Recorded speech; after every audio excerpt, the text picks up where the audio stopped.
तुम्ही एक तर मुख्यमंत्र्यांचा खातेवाटपाचा अधिकार आहे, तोही तुम्ही हिरावून घ्यायला लागलेला.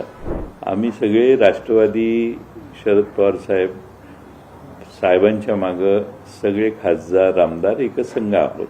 त्यामुळं मला हे बऱ्याच वेळेला दुःख वाटतं की वारंवार अशा चर्चा प्रसारमाध्यमातून का येत आहेत.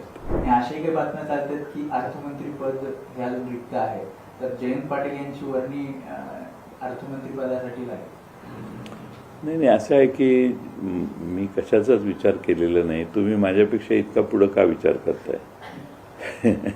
तुम्ही एक तर मुख्यमंत्र्यांचा खातेवाटपाचा अधिकार आहे, तोही तुम्ही हिरावून घ्यायला लागलेला. तो त्यांचा अधिकार आहे आणि माणूस गेला तर होईल ना.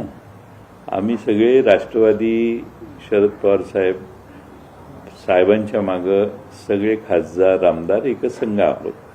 त्यामुळं मला हे बऱ्याच वेळेला दुःख वाटतं की वारंवार अशा चर्चा प्रसारमाध्यमातून का येत आहेत. ईश्वरपूरच्या ज्या जागेसंदर्भात तुम्ही मुख्यमंत्र्यांना भेटायला गेलेला होता, तुम्ही म्हणाला की उपमुख्यमंत्री एकनाथ शिंदे यांच्या भेटीसाठी सुद्धा तुम्ही प्रयत्न केलेले होते.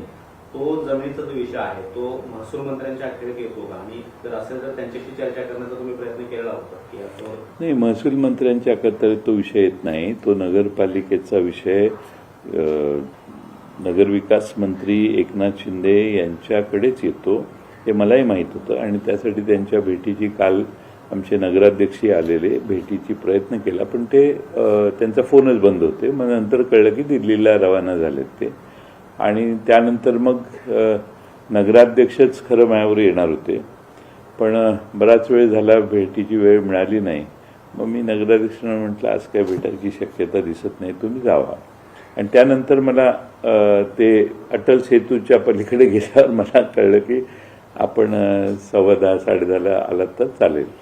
मग मी तिकडे गेलो. गेले काही दिवस खूपच योगायोग घडतायत का? म्हणजे प्रफुल्ल पटेल यांचं हे वक्तव्य की त्यांच्या राष्ट्रवादीमध्ये पोकळी निर्माण झाली आहे, त्यानंतर त्यांच्या पक्षाच्या राष्ट्रीय अध्यक्षांना नोटीस बजावली जाणं, त्यानंतर तुम्ही भेटायला जाणं थोड्या वेळाने, नाही असं आहे, मला दुसऱ्या पक्षावर बोलायचा काही अधिकार नाही.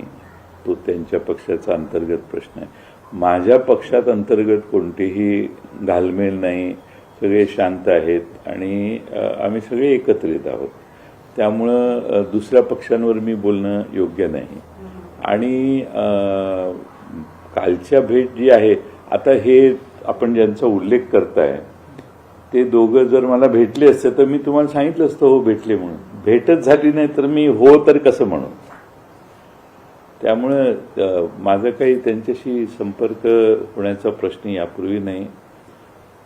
सुप्रियाताईंच्या लग्नात मात्र हे दोघंही आलेले होते. दोघांची माझी 5 मिनिटं उभ्या त्यांचं स्वागत आम्ही सगळ्यांचंच करत होतो, त्यावेळी त्यांची भेट झाली.